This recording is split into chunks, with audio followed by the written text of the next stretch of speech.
it was short, not too much territory exchanged hands, that it led to a sense of nationalism. Nationalism, this pride and sense of American exception, or exceptionalism. And on top of that, it's going to create the single party system, right? Everybody, we have to remember, is considering themselves a Democratic Republican. The only place that you can find Federalists are in the federal court systems. Remember, John Adams had placed John Marshall and other Federalist supporters into the federal court systems where they serve a lifetime appointment. Other than that, the Federalist Party has gone pretty much extinct. Here's where we're going with today's lecture, okay? We've talked about sectionalism. We've talked about how, despite this era of good feeling, that there was division based on where a person was from. The focus today is going to be about how, regardless of sectionalism and the division of party politics based along region, that the court system continued to push for stronger national authority, okay? The first section, part A of today's lecture, is going to focus on John Marshall again and how he strengthened the national government through the Supreme Court, okay? That's part A. Part B deals with James Monroe, okay? We have to look, just like we said about nationalism increasing our status in the world and expecting other countries to abide by our sovereignty, especially in the Western Hemisphere. We have to look at what James Monroe did to break with that tradition of neutrality. We've already covered Madison's War, War of 1812. Post-War of 1812, the United States is going to be more assertive of its role in the Western Hemisphere. This comes in the form of the Monroe Doctrine. We have to talk about this little doctrine, not just because it's something important that Monroe did, but this doctrine is going to be referenced almost 100 years later with Teddy Roosevelt. Okay, one of the requirements of APUSH is that you can see how something has an impact across time. And the Monroe Doctrine, when we get to the turn of the 20th century, is going to make a comeback. So we need to know exactly what President Monroe's intentions were, how it was limited in his time, but eventually it's going to lay the foundation of that Roosevelt will use to basically declare American sovereignty in the Caribbean and across the Pacific with dealing with the Spanish-American War, okay? That might sound like a real drag, but fortunately you're only focused on 10 slides here today, and then another short lecture tomorrow, and we're out of here for Thanksgiving break, okay? So, first slide I'm putting up here is going to detail exactly how court rulings did three things. Our focus on these court cases are going to be threefold. First of all, how the United States, the national level of government, is going to get stronger through the Supreme Court rulings. Part two, we're going to focus on how state laws and state legislatures were limited by the Supreme Court rulings. And you know what the word excess means? To have excesses? Over, above, and beyond, you know, what is appropriate. It becomes too much. And so we're going to look at how the Supreme Court reined in state excesses. And then number three, if you've ever heard someone say, oh, that capitalism and conservative financial practices that protect property ownership were part of the founding generation's values, we're going to see how early decisions by the court really do promote capitalism and protect private ownership of property. Those three things. And we're going to really focus on court rulings. Now, we've already talked about one court ruling. That was Marbury versus Madison. Okay, I don't know what you remember about the details of Marbury versus Madison, but when we study court rulings, what I really want you to focus on was how the ruling changed or shaped government. Okay, I don't care so much if you remember the role that John Adams played or John Marshall or James Madison or Thomas Jefferson. What you should remember when you hear Marbury versus Madison is that it created this judicial review, right? It allowed the judicial branch to become the third branch of government. So cause and consequence, all right? We have several court cases to go through today. I will tell you the story behind each of these, but the story isn't as important as the ruling's consequence itself, okay? So talked about Marbury versus Madison. That was 1803. We turn now to, what's going on here? All right, there we go. McCulloch v. Maryland.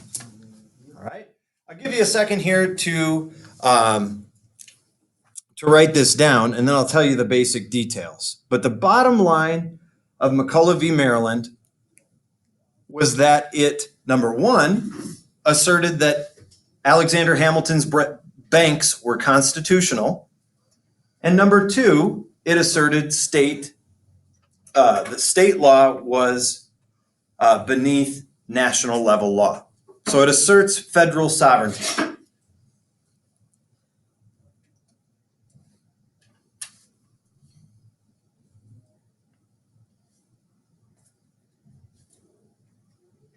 So here's the story, okay? You guys remember Alexander Hamilton, right? Hamilton had created this Bank of the United States. The government charters this bank, but the bank is an independent company. The government puts money into the bank, right? So that the banks will regulate interest rates and it will regulate the flow of cash so that we don't have too much inflation. They set up these banks and they're located in states like Maryland. Well, Maryland has this idea, you know what we could do? We could tax the Bank of the United States. We could place a tax on the Bank of the United States. Since the bank is making a whole bunch of money, Maryland is entitled to a little bit of that money through taxation. When Maryland taxes the Bank of the United States, the federal government sues Maryland and it goes to the Supreme Court. Right? John Marshall rules, number one, the national government has sovereignty over state government. States can't tax the national government. And that's a matter of sovereignty. Who has the most amount of power? Number two, in response to the state's arguments that these banks were unconstitutional, that making banks was a state level power, John Marshall uses loose construction to claim that the bank is an implied power of the national government. Now, remind me, folks, what does it mean to have loose construction or a loose interpretation? What's at the backbone of that? What's another name for that policy? Loose construction. We've talked about strict construction. The Jeffersonians were strict constructionists. If it's not written in the Constitution, you can't do it. What does loose construction argue? Necessary and proper. Those are your key terms. In the 21st century, we have this wonderful fabric called elastic that allows us to have sweatpants and jeggings or whatever kinds of athletic wear that we want to have. Elastic means to expand. And this particular policy from Article 1, Section 8, Clause 18, gives the government the power to do whatever is necessary and proper to running its expressed functions. Well, the Constitution says the government can control interstate commerce. Creating a bank is important to that. That's necessary. It's proper. And so creating a bank is constitutional under loose construction. So right there, putting on our Thanksgiving sweatpants, we can see how the power of the government, just like the size of our guts, is going to expand with that particular ruling. Questions about McCulloch v. Maryland? Okay. So again, if you forget that this is about banks, if you forget the primary players in this particular legislation, memorize. Okay, just simply memorize McCulloch v. Maryland. Number one, asserts federal sovereignty. Number two, declares the banks as constitutional through loose construction. Why is it called the McCulloch. McCulloch was I believe he was the bank president of the U.S. Bank who sued the state of Maryland for taxing the bank. Yeah, you have your plaintiff is listed first, the person who's suing, and the defendant is listed second. He sued the state for taxing the bank. Yeah. And the bank's argument was, first of all, banks are state power. Second, that we have the ability to tax. So, make sense? How much different were systems back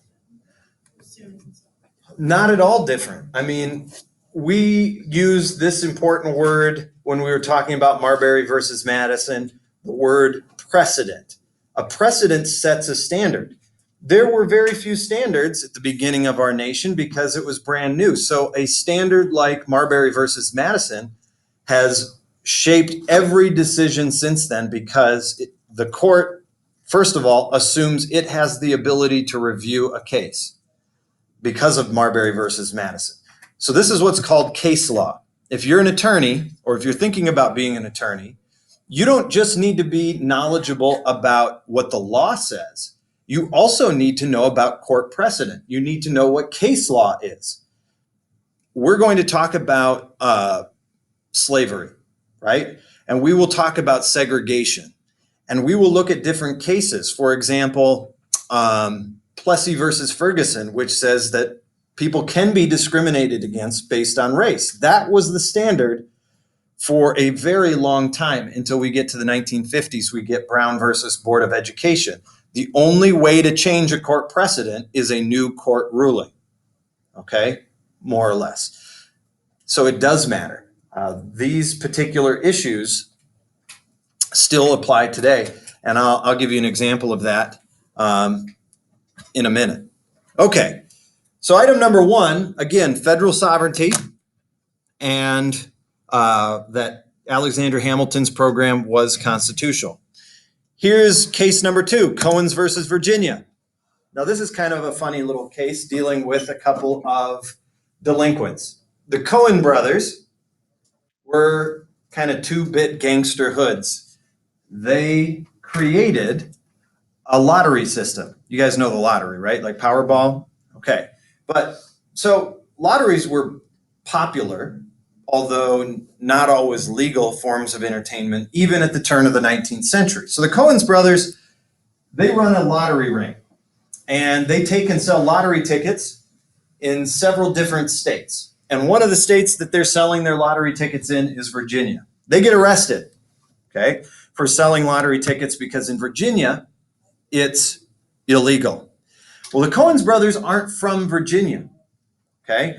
So they appeal their arrest based on the argument that Virginia doesn't have the power to regulate their business that goes across multiple state lines. That's what is the term for a road that goes through multiple states? An interstate, right? Interstate 80, Interstate 90. These guys are angry. They're trying to get out of it by making this argument that Virginia doesn't have control over this particular jurisdiction.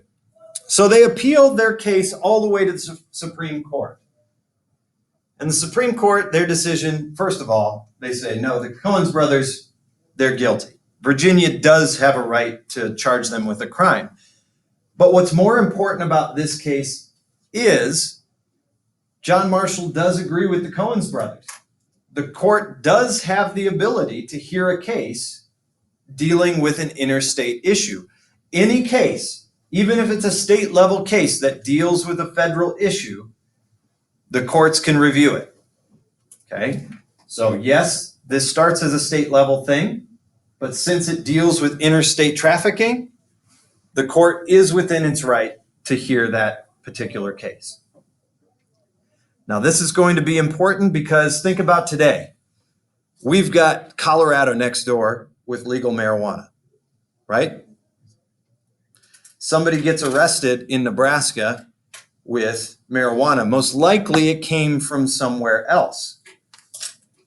That person is subject to not only state law, but could face charges under federal law as well, because more than likely there's evidence that their action dealt with some kind of interstate trade, whether it was bringing those drugs from Colorado to Nebraska or from Mexico to Nebraska.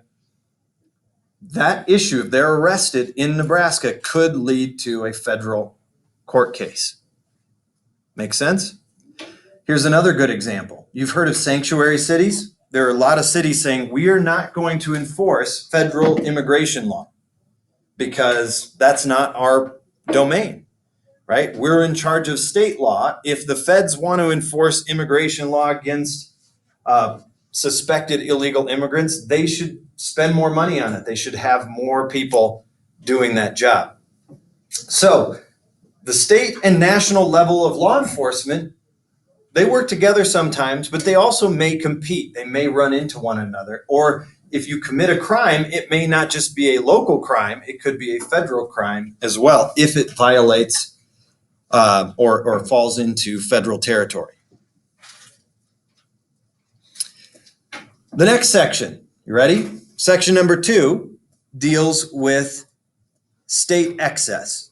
Now, just like Madison said, states tended to be little laboratories of democracy, and they tended to sometimes take their power, their expectation that they could do whatever they wanted to because they had been independent little countries, too far. So, Gibbons v. Ogden deals with a case like this. New York had claimed that the Hudson Bay, not the Hudson Bay, New York Harbor, okay, and the coastal waters between New York and New Jersey were New York property, okay? That New Jersey could not ship, nobody from New Jersey could ship goods between the two states. New York gave a monopoly to a New York company to do all of the shipping between these two states. Well, New Jersey sues because they say borders are an interstate issue and that New York has no control over these borders. John Marshall in the Supreme Court sides with New Jersey. New York cannot control an interstate border. And so their monopoly, their laws that protected a New York business were unconstitutional. There are cases early in our country's history where states nearly went to civil war with one another over economic issues like this. Nebraska has considered suing the state of Colorado over the amount of money it has to spend to enforce drug prosecutions because of the amount of drugs that are coming into our state from Colorado. So there's still interstate conflict. That is federal territory.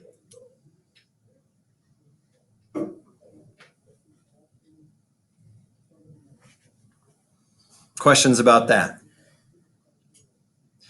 The last 2 cases I want to share with you deal with capitalism. Okay, protecting a person's ability to own property and limiting the amount a government can impede on somebody's private business or the contracts they've made in the past. Now, both Fletcher versus Peck and Dartmouth College versus Woodward deal with the government getting cold feet about contracts. Okay? In Dartmouth College, in this particular case, Dartmouth College had been established by the King of England. He had given a big parcel of land to Dartmouth College for them to build a college on, basically tax-free. Well, the state of, I think Dartmouth's in New Jersey, the state where Dartmouth was, tried to take some of that land away from the college, claiming that the King of England no longer is in power. Okay? Dartmouth College sued. The Constitution says governments must comply by contracts, and the Supreme Court ruled in favor of Dartmouth College, that the state could not just take away land from the college just because history had changed, that the contract was valid and had to be protected, respected by the state. Fletcher versus Peck is also a similar case. In this particular situation, the state of Georgia had given 35 million acres of land to a company, a development company. So this company was going to take that 35 million acres and make it habitable, make it ready to sell to people that wanted to move into that region along the Yazoo River. Well, the next legislative cycle, the political parties in power of Georgia's state legislature changed. And the new members of the legislature were frustrated. They said, we don't want to give that land over to the Yazoo River Company anymore. We want to sell it to them, not just give it away. The Supreme Court ruled a contract's a contract. This is what the government agreed to last year. You can't back out of it just because of political expediency. Okay? So governments can't change the rules whenever they feel like it. We've all played Monopoly with that person before, where all of a sudden the contract that they agreed to isn't what they want to do. These two cases prevent the government from using its power and influence to change a contract just because it's no longer politically popular. So that's a good thing, right? Now, you might not care at this point because you have very limited property. But look at Bennington. Look at how things are changing around here.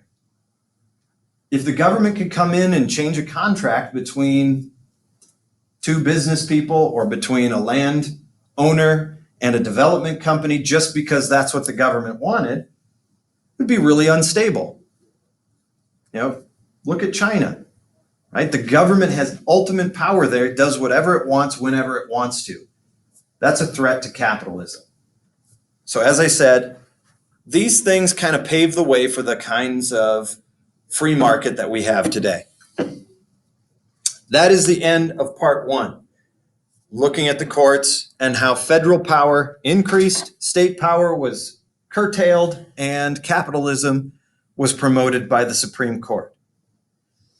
The next part, part B, we're going to start today, we'll finish up tomorrow, deals with foreign affairs. England,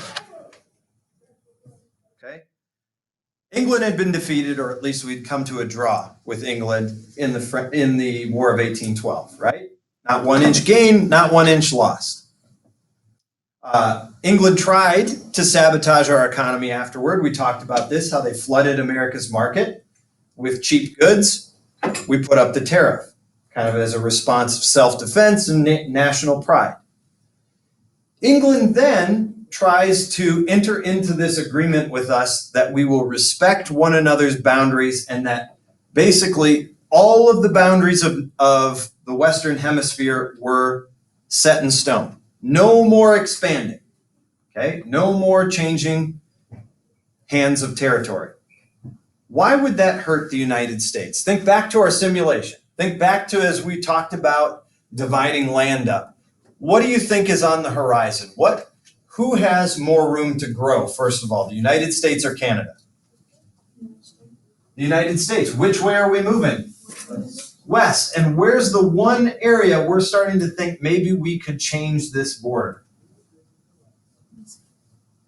No, we already have the Mississippi.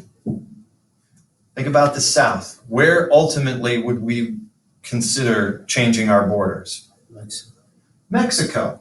All right, the Southwest. So England's kind of playing a game here. They want to limit U.S. expansion. In fact, there's been a couple of anti-democratic movements in Europe, which makes us a little bit skeptical about European powers. And number three, the Russians have started taking territory along the western Pacific coast. Okay, the Russians have trading posts all the way as far south as San Francisco. So there is this sense when James Monroe is a president that America could be threatened by European powers. I suppose we should probably call it good for today in that spot. But I'm going to leave you with this. Okay? Washington, Adams, Jefferson, they practiced neutrality. Madison, we see breaks that tradition, goes to war with England. Monroe is going to take it a step further and tell the world to stay out of the Western Hemisphere. Okay? Today on Student News, we saw China using its influence to change political attitudes, to kind of push its weight around with other countries. The NBA won't even mention Taiwan because of how much it would cost them in relationship with China. That's a kind of Chinese nationalism. Turn of the 19th century, America is flexing its diplomatic muscle and telling people what they should and shouldn't do in the Western Hemisphere. So that's where we'll pick up tomorrow.